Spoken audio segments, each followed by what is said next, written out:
बिस्मिल्लाहिर्रहमानिर्रहीम। अस्सलाम वालेकुम। बेटा जी, आज हम बात करेंगे साइंटिफिक नोटेशन के बारे में। बहुत ही इजी टॉपिक है ये। मैथ्स में भी आप लोगों को काम आएगा, यानी रियाजी में भी आपके काम आएगा, और फिज़िक्स में तो ये यकीनन आपके काम आएगा ही आएगा। साइंटिफिक नोटेशन के बारे में हमें ये बताया जा रहा है कि फ़िज़िक्स में हमें अक्सर बहुत बड़े और बहुत छोटे आदाद से वास्ता पड़ता है। आपने प्रीफिक्सेस वाले टॉपिक में भी यही वाली बातें पढ़ी होंगी कि बहुत छोटे और बड़े आदाद से वास्ता पड़ता है, इसलिए हमें प्रीफिक्सेस को इस्तेमाल करना पड़ता है। अब ये जो साइंटिफिक नोटेशन है, इसका भी कुछ ऐसा ही मामला है कि जब भी हमें कोई बड़ी या छोटी वैल्यूज़ को लिखना पड़ता है, तो फिर उसके लिए हमें आसान सा तरीका एक दे दिया गया है, वही साइंटिफिक नोटेशन है। इनको ज़्यादा फ़हम अंदाज में लिखने के लिए साइंसी तरीका इख्तियार किया जाता है। ये जो साइंटिफिकल मेथड है, ये जो साइंटिफिक नोटेशन ही है, जिसमें आदाद को 10 की मुनासिब पावर, या हम लिख सकते हैं यहाँ पे कि साइंटिफिक नोटेशन में जिसमें की बजाय आप ये वाले अगर अल्फाज को काट के इनकी जगह पे अगर ये लिख दें कि साइंटिफिक नोटेशन में आदाद को 10 की मुनासिब पावर या प्रीफिक्स इस्तेमाल करते हुए लिखा जाता है। ठीक है जी, बस यहाँ तक इसकी फिर तारीफ़ आपने लिख देनी है। ठीक है, ये वाला इसमें भी मैं थोड़ा सा इसको चेंज कर देता हूँ, तब्दील कर देता हूँ। यहाँ से लेकर यहाँ तक आपने साइंटिफिक नोटेशन की तारीफ़ लिख देनी है कि क्या होता है। साइंटिफिक नोटेशन में आदाद को 10 की मुनासिब पावर या प्रीफिक्स इस्तेमाल करते हुए लिखा जाता है। 10 की पावर का मतलब कि जैसे हमने देखा कि हम लिख रहे थे 10 की ताकत 6, ठीक है, 10 की ताकत 3, 10 की ताकत 9, ठीक है। इस तरह हम उनको जब लिखेंगे 10 की ताकत में, तो 10 की ताकत को ही हम प्रीफिक्स के तौर पे देखते हैं, प्रीफिक्स के तौर पे लिखते हैं।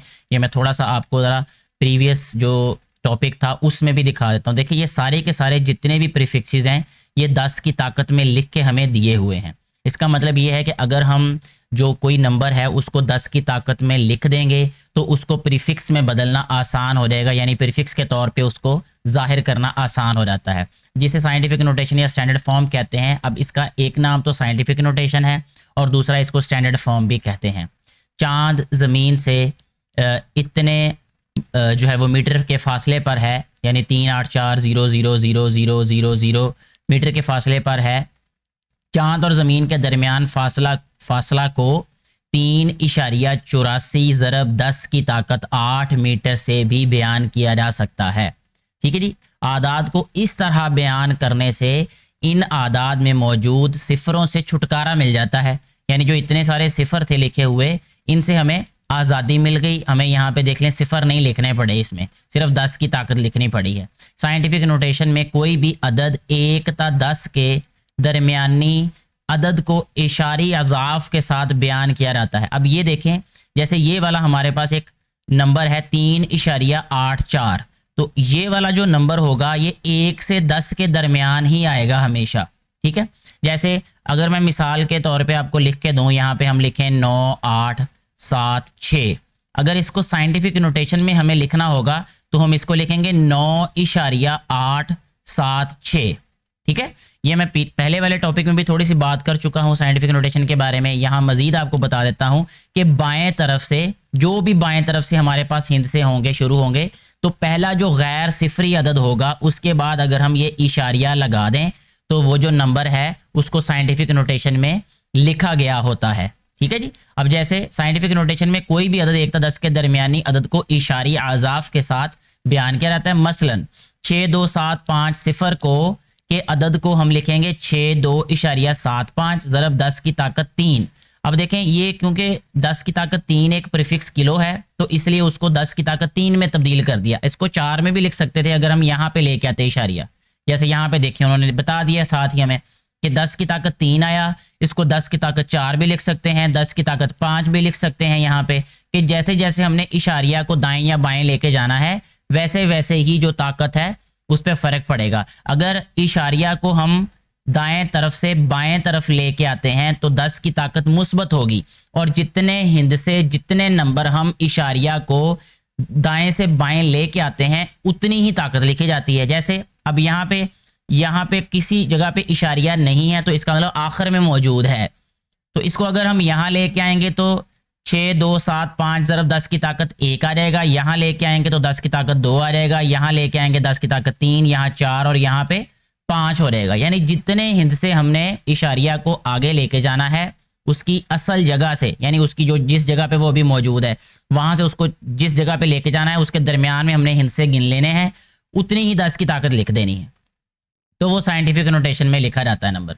ये तमाम तो ठीक है, लेकिन वो अदद जिसमें इशारिया से कबल एक नॉन ज़ीरो हिंसा मौजूद है, यानी 6.275 ज़रब 10 की ताकत 4, इसे बतौर स्टैंडर्ड फॉर्म तरजीह दी जाती है। यानी स्टैंडर्ड फॉर्म यही है कि इशारिया जो है वो बाएं तरफ से पहले गैर सिफरी अदद के बाद हो, या इशारिया से पहले सिर्फ एक गैर सिफरी अदद होना चाहिए।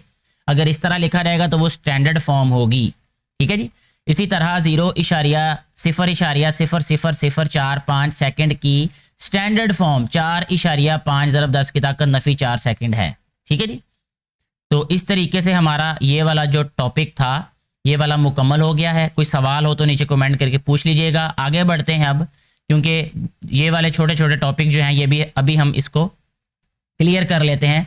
इसके बाद मेजरिंग इंस्ट्रूमेंट्स के बारे में, यानी पैमाइशी आलात के बारे में हमें बताया गया है कि मुख्तलिफ तबई मिकदारों मसलन लंबाई, मास, वक्त, वॉल्यूम वगैरह की पैमाइश के लिए मुख्तलिफ आलात इस्तेमाल किए जाते हैं। हम देखते हैं कि जब हमने किसी चीज़ की लंबाई मालूम करनी होती है तो उसका तरीका और होता है, उसके लिए औजार और होते हैं, उसके लिए आलात और होते हैं। मास मालूम करने के लिए और तरह के आलात होते हैं, वक्त मालूम करने के लिए और तरह के आलात हैं, वॉल्यूम मालूम करने के और आलात हैं। ये आगे हमें बताया भी जाएगा कि हम इन सारी जो कीमतें हैं इनको कैसे मालूम कर सकते हैं। माजी में इस्तेमाल होने वाले पैमाइशी आलात इतने काबिल एतमाद और दुरुस्त नहीं थे जितने हम आजकल इस्तेमाल कर रहे हैं। मिसाल के तौर पर 13वीं सदी में वक्त की पैमाइश के लिए इस्तेमाल होने वाले आलात जिनमें धूप घड़ियाँ, आबी क्लॉक वगैरह शामिल थीं, कुछ ज़्यादा काबिल एतमाद न थे, जबकि आजकल इस्तेमाल होने वाली जो घड़ियाँ और डिजिटल क्लॉक इंतहाई काबिल एतमाद और दुरुस्त समझे जाते हैं। अब कहता है आए फिज़िक्स लेबॉर्ट्री में पैमाइश के लिए इस्तेमाल होने वाले चंद आलात का मुतालिया कर लेते हैं। ठीक है जी। अब इसके साथ साथ एक छोटी सी मालूमात भी दी है उन्होंने, उसको भी देख लेते हैं कि हबल खलाई दूरबीन ज़मीन के गिर्द गर्दिश करती है। हबल टेलीस्कोप जिसे कहते हैं, ये सितारों से मुतल्लिक मालूमात फराहम करती है। ये एक एक्स्ट्रा एक मालूमात थी, एक ज़ायद आपके लिए मालूमात थी, तो वो भी हमने पढ़ लिया है उसको। सबसे पहले जो कि फ़िज़िक्स लेबॉर्ट्री में इस्तेमाल होने वाला आला है या एक टूल है, उसका नाम है मीटर रॉड। ठीक है जी। क्या है ये? यहाँ पे हमें शक्ल इसकी दिखाई हुई है। आम तौर पे इसको हम स्केल भी कह लेते हैं, लेकिन ये फिज़िक्स में इस्तेमाल होने वाला जो मीटर रॉड है उसके बारे में हमें बताया जा रहा है। शक्ल 1.3 में दिखाया गया मीटर रॉड लंबाई की पैमाइश का आला है। अब अगर हमने लंबाई किसी चीज़ की मालूम करनी हो तो उसके लिए हम क्या इस्तेमाल करते हैं? ये जो मीटर रॉड है वो, ये आम तौर पर लेबॉर्ट्री में किसी चीज़ की लंबाई, अब मकासद क्या है इसके? किसी चीज़ की लंबाई मालूम करने के लिए या दो पॉइंट्स के दरमियान फासला की पैमाइश मालूम करने के लिए इस्तेमाल होता है।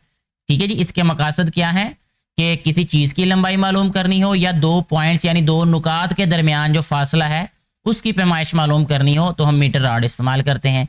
ये 1 मीटर यानी 100 सेंटीमीटर लंबा होता है। तो यहाँ पे MCQs बन सकते हैं, यहाँ पे आपके लिए यहाँ पे सवाल बनाया जा सकता है कि 1 मीटर में कितने सेंटीमीटर होते हैं, या एक मीटर जो है वो कितने सेंटीमीटर के बराबर होता है। तो MCQ शॉर्ट क्वेश्चन दोनों तरह से मुख्तसर सवाल के तौर पे भी ये पूछा जा सकता है। ये इस पर हर सेंटीमीटर 10 छोटे हिस्सों में तकसीम किया गया है जिसे मिलीमीटर कहते हैं।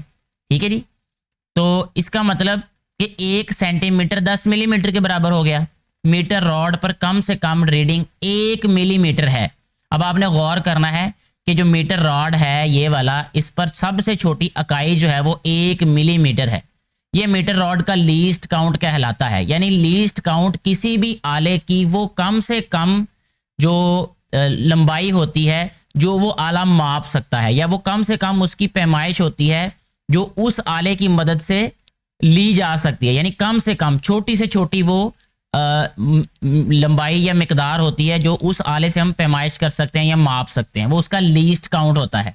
ये आपने अच्छे तरीके से इस बात को भी ज़हन नशीन कर लेना है। आगे हमें बताया ये जा रहा है कि लंबाई या फासला मापते वक्त आंख हमेशा पैमाइश के मकाम से अमूदन ऊपर होनी चाहिए, यानी दाएं बाएं नहीं रखनी। ठीक है, जैसा कि शक्ल में दिखाया गया है, ये जिस शक्ल में दिखाया गया है हम उस शक्ल को भी देख लेते हैं। ये देखें यहाँ पे एक तो हमें यहाँ दिखाया गया है कि ये आंख जो है ज़रा टेढ़ी है, ए पे थोड़ी सी इधर साइड से देख रही है ये आंख, लेकिन ये वाली देखें ये बिल्कुल अमूदन है। ये अमूदन का मतलब होता है बिल्कुल 90 का जाविया बना रही है, देखें बिल्कुल सीधी। इस तरीके से जो है वो आंख होनी चाहिए जब भी रीडिंग लेनी है, जब भी हमने किसी चीज़ को जो उसकी लंबाई मालूम करनी है या दो नुकात के दरमियान फासला मालूम करना है। तो ये एक आपके लिए हिदायत है। ये अगर आंख पैमाइश के मकाम से दाएं या बाएं होगी तो पैमाइश मशकूक होगी। मशकूक का मतलब है कि वो उसके बारे में कुछ ना कुछ गलती का गुमान होगा कि भाई इसमें कुछ थोड़ी बहुत गलती होगी। इसके बाद है दूसरे नंबर पे, उसको कहते हैं पैमाइशी फीता या मेजरिंग टेप। ये आपने आम जिंदगी में बेशुमार दफ़ा देखा भी होगा। अगर घर में कोई काम करने आता है, मिस्त्री आ रहता है, कोई अगर लकड़ी वाला काम करने आ रहता है, कोई वेल्डिंग वाला आ रहता है, तो इन सभी के पास जो है ये वाला पैमाइशी फीता ज़रूर होता है। मीटर और सेंटीमीटर में पैमाइश के लिए पैमाइशी फीता इस्तेमाल किया जाता है। ठीक है जी। बढ़ई और लोहार पैमाइशी फीता इस्तेमाल करते हैं। बढ़ई मतलब लकड़ी का काम करने वाला, लोहार यानी लोहे का काम करने वाला। पैमाइशी फीता एक पतली काटन, ये वाला मिस्त्रियों के पास होता है। ये पतली जो काटन वाला लिखा हुआ है ना यहाँ पे, ठीक है, ये मिस्त्री हजरात इस्तेमाल करते हैं ये देखने के लिए कि प्लॉट की लंबाई कितनी, चौड़ाई कितनी है। धात, ये जो धात वाला है ना, ये वेल्डिंग वाले अक्सर इस्तेमाल करते हैं क्योंकि उनका काम ऐसा होता है कि उसमें जो है वो वेल्डिंग करते वक्त वो ख़राब नहीं होता जल्दी। या प्लास्टिक की पट्टी पर मुश्तमिल होता है। ये प्लास्टिक की पट्टी वाला जो है वो बहुत कम देखा गया है क्योंकि ये मुझे लगता है कि बहुत जो है वो सस्ते वाला होगा, या अगर वो मोटा प्लास्टिक होगा तो वो अभी तक मेरी नज़र में से गुजरा नहीं है ये। ठीक है, आमतौर पे धात और ये काटन वाला इस्तेमाल किया जाता है। तो अगर प्लास्टिक वाला भी आपने किसी ने देखा है तो नीचे कमेंट करके ज़रूर बताइएगा। जिसकी लंबाई अमूमन 10 मीटर, 20 मीटर, 50 मीटर या 100 मीटर होती है। इस पर सेंटीमीटर और इंच कुनिंदा होते हैं। कुनिंदा का मतलब होता है कि उसके ऊपर ग्रेड किया गया होता है। उसके ऊपर ये जैसे लिखा हुआ है, आपको तस्वीर में भी ये नज़र आ रहा होगा कि ये देखें 1 2 3 4 5 इसमें ये लिखा हुआ है, यानी ये मशीनी तौर पे इसके ऊपर प्रिंट किया होता है या इनग्रेव्ड होता है। इनग्रेव का मतलब है कि निशान बने होते हैं और उसके ऊपर ये लिखा होता है। ठीक है, यानी पक्का लिखा होता है इसको। इसके साथ ही आज की वीडियो को यहाँ पे हम ख़त्म करते हैं। मुझे उम्मीद है कि ये जो बातें हमने इस वीडियो में डिस्कस की हैं आपको समझ आ चुकी होंगी। फिर भी किसी परेशानी, कन्फ्यूजन की सूरत में आप नीचे कमेंट करके पूछ सकते हैं। मैं कोशिश करूँगा आपके लिए आसानी की वजह बनने की। इस वीडियो के बारे में अपनी राय ज़रूर दीजिएगा ताकि आने वाली वीडियो को मज़ीद बेहतर बनाया जा सके। शुक्रिया।